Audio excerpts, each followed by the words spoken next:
Alright, hey everyone, welcome back to another video of Salesforce Makes Sense, and this is Himanshu, and we are going to continue our Apex Developer curriculum. For those of you who are seeing this video as the very first video, I'd encourage you to take a look at the playlist from the very beginning. This is one of those videos in between our Salesforce Apex or Salesforce Developer Masterclass. And yeah, let's get started with our next concept, which is constructors, right? Before that, let's look at the assignment that we did, right? We wanted to we wanted we talked about methods, and there are two methods that I wanted you to build up and write, and I hope you have been able to do that. So one of the methods was already explained, and it was able to give you the discount percentage, but I hope you've been able to do the second method as well, right? Let's take a look at the second method. Let's try to do this on my side. So method 2 should be able to calculate the age of person by using the date of birth. So let's go ahead into our class. I'll get rid of the comments for now so that the space is optimized and you're able to see a lot of code in the screen, right? So what we want to do is we want to create a method that calculates your age, right? So what should be the name? It should be called calculate age in years. Let's say this is the name. And what is the parameter it should hold? It should hold the date parameter, which is your date of birth input. Correct? So you might have provided me the date of birth input, and my job is to return you your age. So return 1, right? Meaning I have to return an integer. So I'll just go ahead and say return integer, and I'll just call it public static. Don't worry about the static keyword for now, but that's how a method looks. Save. So now for my method, I need two things. I need two dates. First is the date of birth, and the second one is current date, today's date. So the lifespan between these two dates is basically the total life that you've lived, right? That's your age in years, correct? So one of the variables is available here as a method param, and I can easily access it by calling it date of birth input, right? And the second one is the current date. So I have a variable that's called today's date that is defined on the class level, which is a class variable. Correct. So to be able to access a class variable, I need to tell the system that, give me the variable today's date from this particular class, right? So what I'll do is I'll say all my variables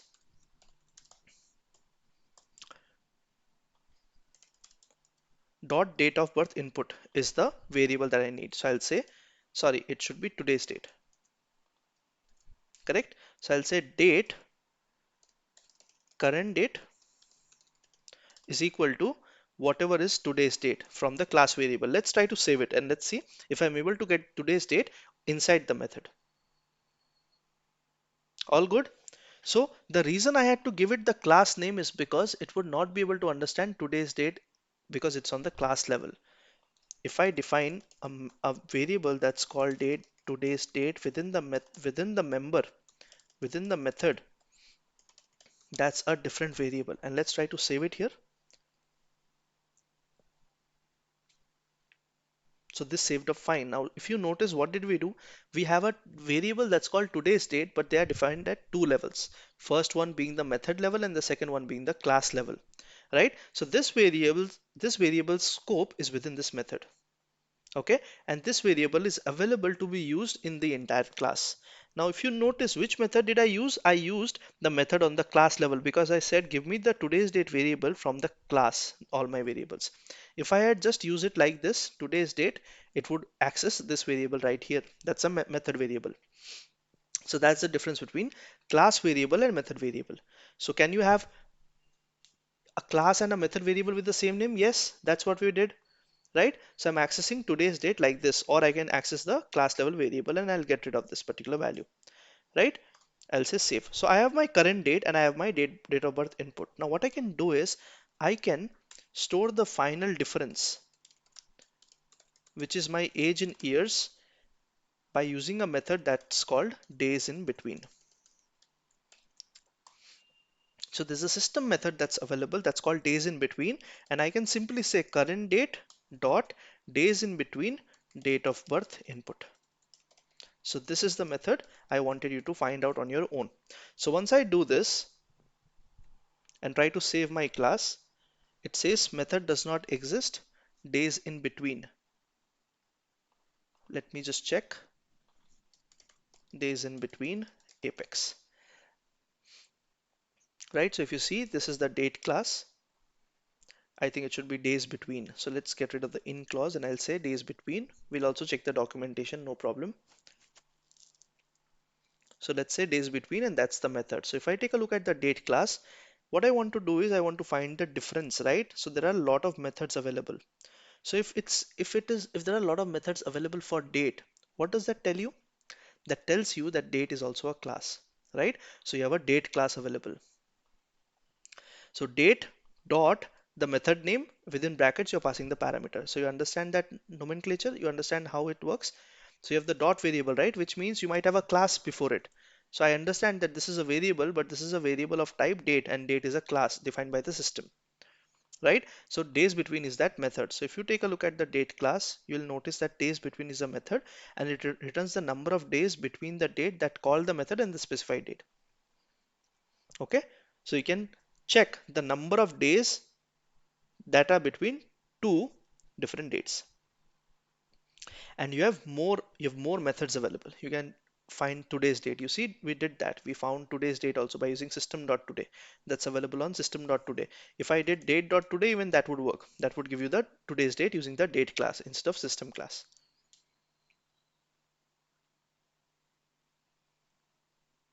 All right.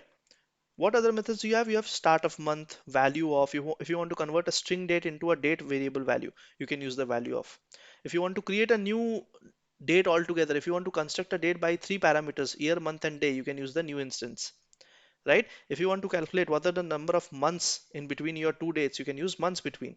What I've used is days between to calculate the number of days, right? What I can use is I can use days in month. If I want to check how many days are in a particular month, let's say January 24 should have 31 days, right? February 24 should have 29 days, but February 25 should have 28 days. So you can use the days in month method for that. All right. So what I'll do is I want to calculate your age in years, right? So I'll use the months between method, because if I use the months between method and then divide it by 12, I will be able to get your age in years, correct? So I'll say months between instead of days between, and I'll save it. And this entire value that comes up should be divided by 12 because there are 12 months every year. So that will give me your age in years. Save. Okay. So that is how your method would look. And what do I want to return? I want to return the age in years variable value so that the method is able to tell you what is your age. Takes some time to save, but let's save it now. And let's try to call this method from our anonymous window. So how do I call the method? I call the method by saying, okay, this is the class name and this is my method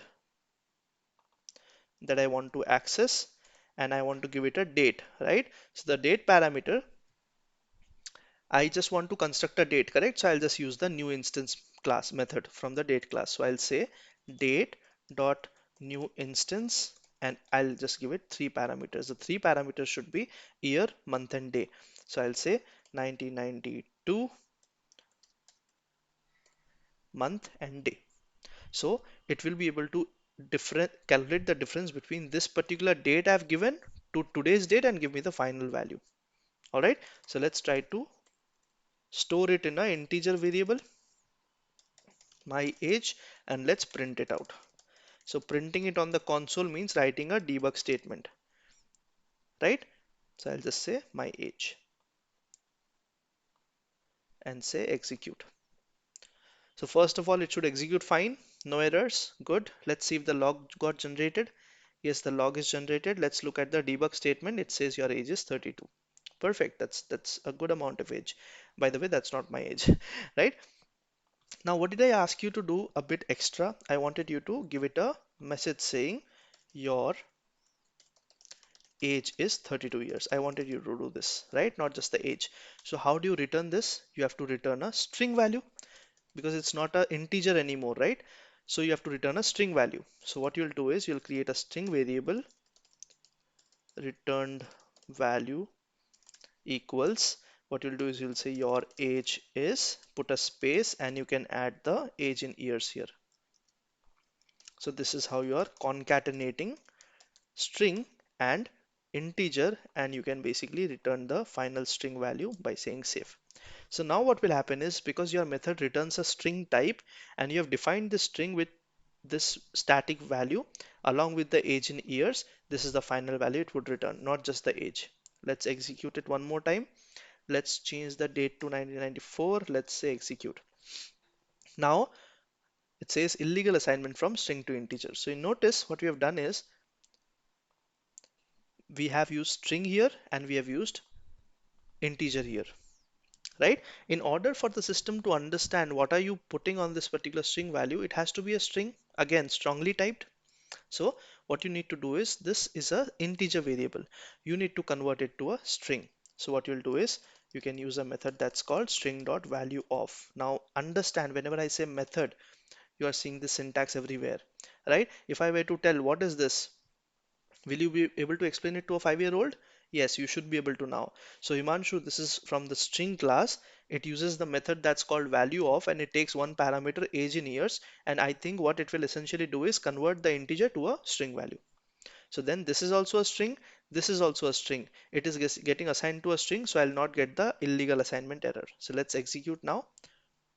I think I did not save it. Let me just save it one more time. So similar to how we saw the date class, right? You can even see the string class apex. So you can see all the methods available here. So you'll see the value of method. So this is saved up fine. Let me execute it now. So it says line 1, column 9. There's still some problem. The problem is here. What we are trying to assign here is to a integer value, but now this returns a string value, right? So this should be a string type. So I'll say string final age answer, and I need to use this particular value. Because we changed the data type it is returning, it is not able to typecast it to the integer value because it's holding a string, right? So now it should work fine.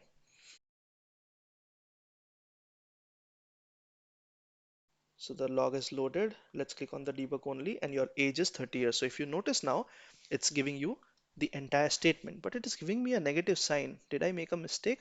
So this should be, this date should be here, the start date, and the end date should be within the bracket. So it will give you the positive input. So the start date should be outside and the end date should be inside. If you want to take a look at the documentation, you see the second date or the newer date should be inside and the start date should be outside. So now it should give you 30 years, not minus 30 years. All right. So it's important, whenever you want to use a method, just go through the documentation and see if it fits your purpose, use it, and then you're good. All right. And I think now this concatenation is also not required, because I was thinking that this should be able to concatenate it itself. So let's put it like this. We'll not do the typecasting for now, and let's execute it one more time. So it should give me your age is 30 years. That was the problem here. This typecasting was not working. Let's say execute, and this should give me your age is 30 years now without any issues. Perfect. So you're able to get the string result response. All right. So this is your calculate date method. Great. Now let's move to our next concept, which is constructors. Okay. Now constructors rhyme like conductors, but it's not. Okay, I can say that, yeah, it's a conductor. I'll give you a relevant example to understand why did I say conductor, but okay. Constructors are a very important, crucial, hidden part of every Apex class, right? Now, coming to the conductor, every time you board a bus, and if you have a conductor, like we have conductors in India, right? So in India, if you board a bus and there's a conductor, that's the person who lets you in, and sometimes that's the person who tells you where to sit. So there are some seats reserved for the ladies in the start. Please go behind, please go back, please make some space, can you sit here, can you do that? So the conductor is basically defining how everyone will be seated in the bus, or who will be taken in and how many people will be taken in and all of that stuff, right? So if the entire bus was a class, right, if the bus was a class, the conductor would be the constructor. Funny, right? Does not make sense? That's okay. Let's understand constructors in the Salesforce side of the world. The constructor defines the set of code that runs when a class is instantiated. Now that's where we have come, and that's where we have reached, and we are talking about instantiation. You see what I did here, right? This is called instantiation, right? It's more like starting a car. As soon as you trigger or move your key, the car starts, right? The engine revs up. That's the key giving the signal for the car to get started, and now you can execute all your methods. Accelerator should accelerate, brake should stop, gear should change, bunk should open, petrol point should open. All of that stuff can only be done once the car is on, right? So the instantiation is basically telling the system that okay, now you are ready to perform all your tasks and all your methods that are defined as and when required. That is basically similar constructors in Salesforce. Okay, so this is the set of code that automatically runs whenever a class is instantiated. So instantiation, I hope you are clear now. It's basically running a set of executing a set of commands which run, and then your class is ready for methods to be executed, variables to be called, and all of that functions to be executed, right? So which is why if you notice, I wanted to use the today's date variable. So how did I want to use it? It's on the class level, right? So I cannot directly access it. I had to instantiate my class. So I instantiated by using the new keyword. The new keyword is used to create instantiate any reference. Do you see a new keyword somewhere else in this entire code? Yes, it is here. See? So I'm instantiating my account record. That's the meaning of new. And what is it doing? You see, it is calling the same name of the data type, and it's putting a bracket. So is this a method? No, it's a method, but it is a special type of method. It is a constructor. Okay, so using the new keyword, that means you're instantiating, and if you're using the same name as the class name or the and you're putting the method params, it means that you're calling the constructor of that particular class. All right, similar to what we did here, new all my variables is the class name, and then we put the brackets, the method brackets here. That means you're calling the default constructor and telling the system, get ready, I want to access some of your variables or methods, and I access the today's date like this. I was not able to access it directly, correct? I had to instantiate my class. The system understood, oh, okay, you want something from all my variables. All right, what do you want? Today's date? Okay, go ahead and take it. So that only happened once the set of code and the constructor was executed. Now you may ask, where is the constructor, Himanshu? Where have you defined it? I have not defined it. It is implicit in classes. It's already available, it's implicit. But if you want to exploit it, if you want to use it, you can explicitly define it. Okay, so the only difference between a constructor and a method is that a constructor does not have a return type and it is of the same name of the class. So if you see, this looks like a method, right?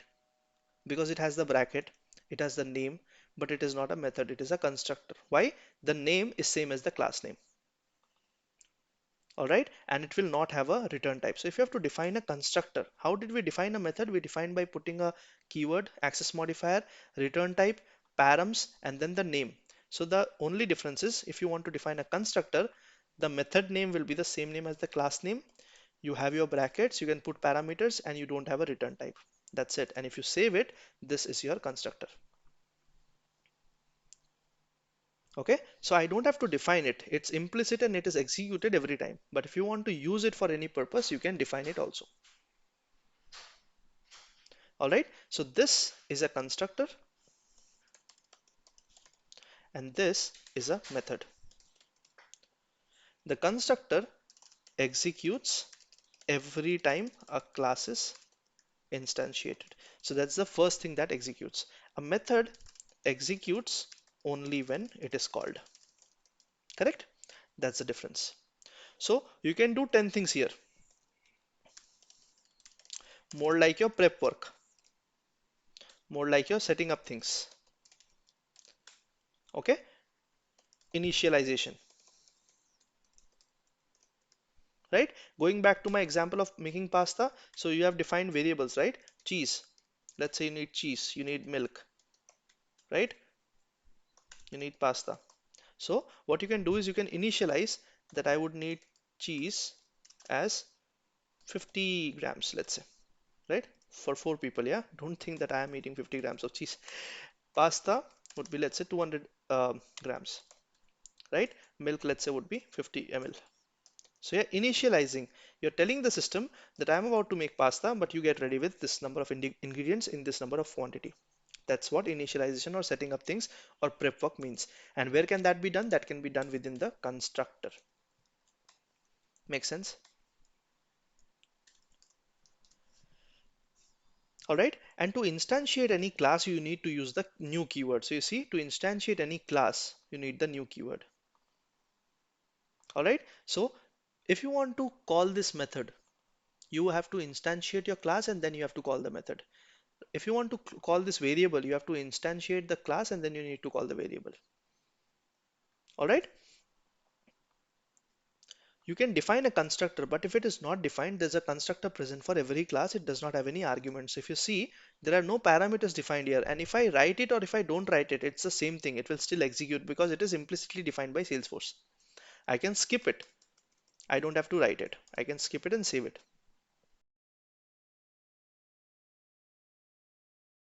Now, there's an interesting point here. So Himanshu, you said on methods that methods can be polymorphic.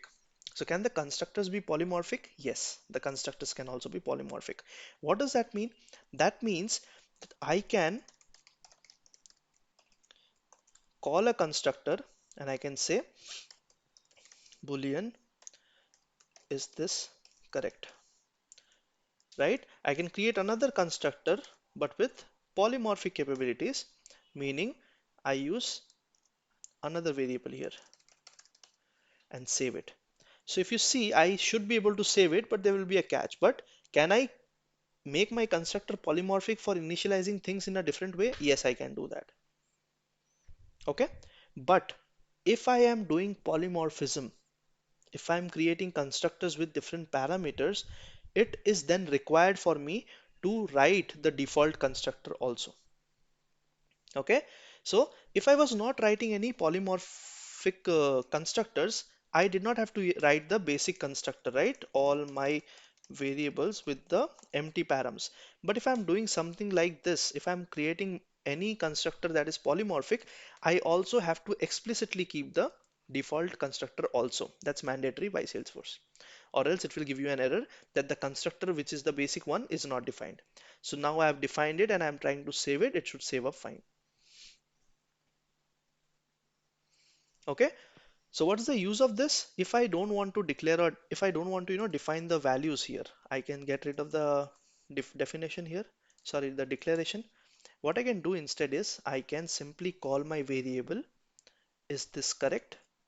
And I can give it the value that has come from this variable, right?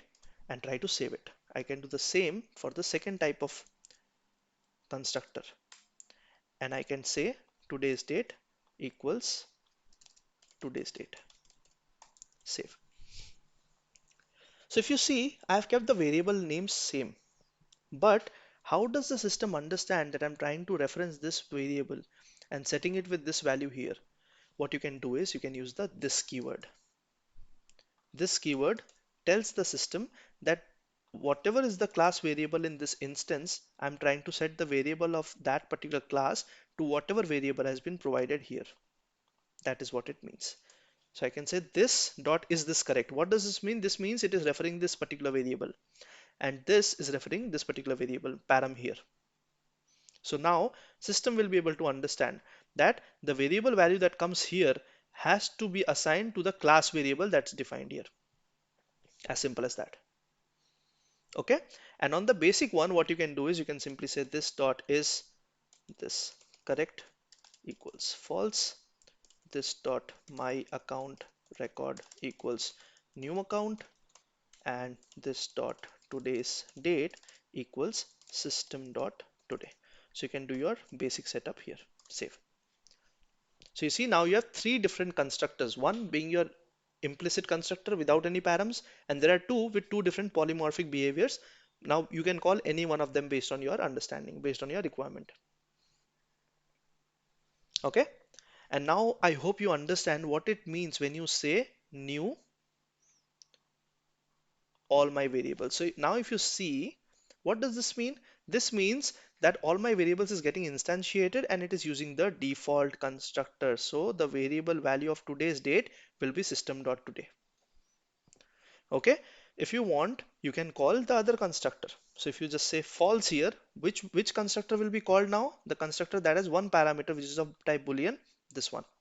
Now today's date will not have a value because you have not assigned any value to today's date. Okay, do you want to see this in action? Let's try to calculate the age in years and let's see what happens now. Have I saved the file? Let's save it again. So what I'm doing is I'm calling the second constructor here, meaning I'm instantiating my class by using the second constructor, not the implicit constructor. Correct? So in the second constructor, I'm just saying is this correct value should be set to whatever value you are passing from your constructor. Okay, so I passed false. But I'm trying to access the class variable today's date. Correct? But I've not defined or set that up in my second constructor. So if I try to execute this and I say execute, you see, it says that there's a null pointer exception and the argument cannot be null, meaning I'm trying to access today's date variable and that variable is not holding anything. It's empty. It's not declared on the class level and it has not been declared or set up in the constructor level, which is why it is giving you null. But if you want to set it up, let's say system dot today, and now if I try to execute, it will work up fine.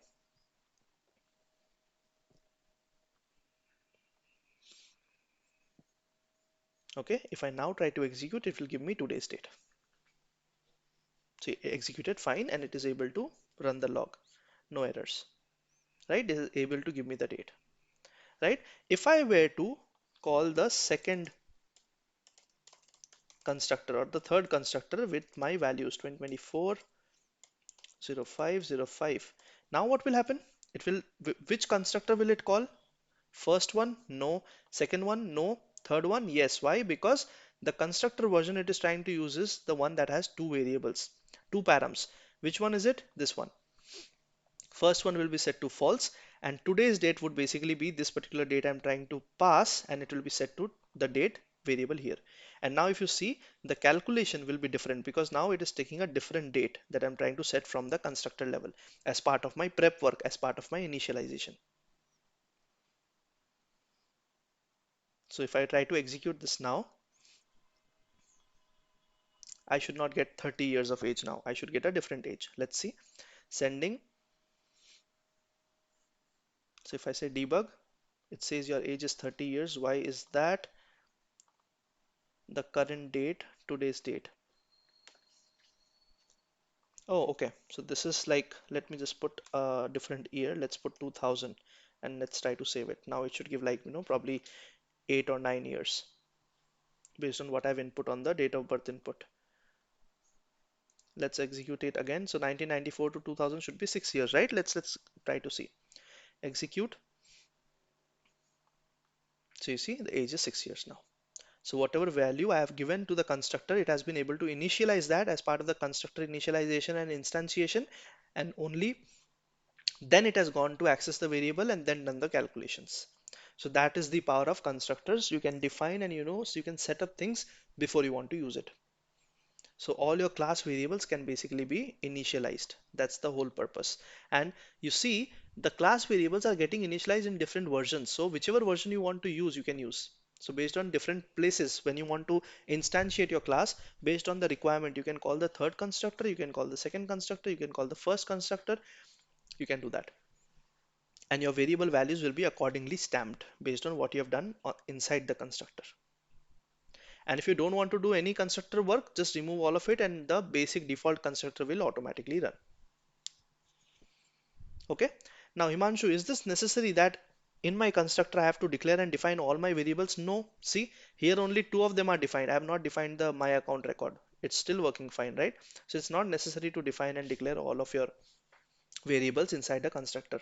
Whatever you don't declare and define, it will stay as is, whatever is done on the class level. That's it. All right, so I hope now you understand the new keyword. I hope you understand the class name.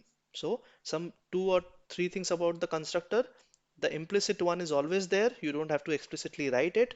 The name of the constructor is always the same as the class name. It does not have a return type. It cannot be like, decimal. This is wrong. This will give you an error. You cannot have a return type. It cannot be void. It has to be without a return type because it is already running as part of the platform, as part of the class execution, as part of the instantiation. Okay, and the third thing is if it does not have a return type, and it can be polymorphic in nature. And whenever you want to instantiate any class, you have to use the new keyword. All right, new keyword, class name, followed by the constructor type you want to use. All right, so a very simple way of instantiation, let me just show you. Let's say I want to use this particular, now let me get rid of the static keyword for now. Okay, I'll talk about the static keyword very soon, but for now let's get rid of the static keyword, and now let's say save. Okay, first of all, let's see if the class saves fine.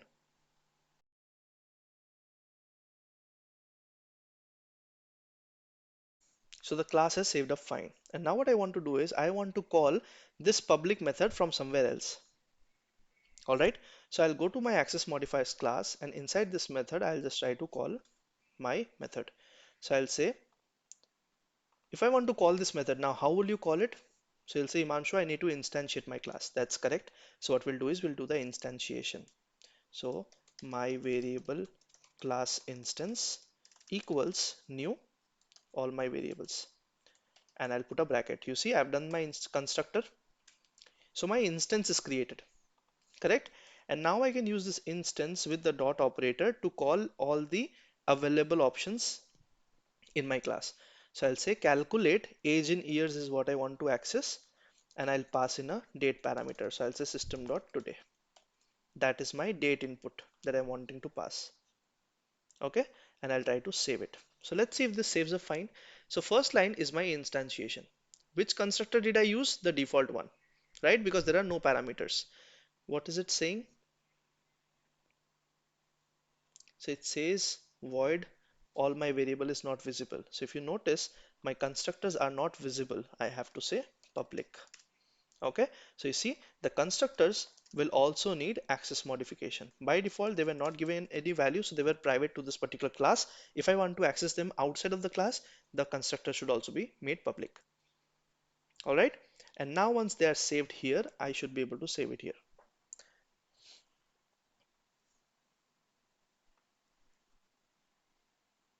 All right, so this is saved, and now let's try to save it. Line number 7 error is gone. It is now able to access this particular constructor. Because it was not visible, it was throwing an error. All right, now the instance is created as part of line number 7, and then I've used that instance and then the dot operator, and then I've called my method, similar to how I did here previously, right? I was telling you not to worry about it, but if you see, I did the same thing here. I wanted to use the boolean variable, and I wanted to use the integer variable. How to access it? By instantiating the class, putting the dot operator, and either accessing the member variable or the member method. Correct? And now I'll just go ahead and try to call this particular method. I think it's still saving, but should be, let's say, access modifiers dot check access for variables. Let's execute this, right? And before executing, I'll just say system dot debug. I think it should return an integer value, right? My final age. It should be of type string because I'm returning a string, or else it will fail. I'll say system dot debug my final age. Save. Right? Once that is saved, let's see if this debug returns successfully my final age. That will come from the instantiation and the method called with a date parameter sent. All right, now let's try to execute this particular line. So on your anonymous window, you might have multiple code, right? If you want to execute a specific line, you can just highlight it and say execute highlighted. So only that line will run. So it says method is not visible. Check access for variables. You see, this method itself is not very accessible, so I have to define it as public, or else it will not be able to find it. Okay, so I have to define it public so that it is available to my class. Now once it is set to public, I should now be able to call this method and say execute highlighted. So the visibility error has gone, but I've gotten an error that's called invalid ID. Awesome. Line number 14 is where I'm getting the error. Let's look at the log. So there are logs generated. Let's look at the invalid ID log that has just come up for us. We'll talk about debug logs in our next sessions, but for now let's try to debug it together and let's see where is it going wrong.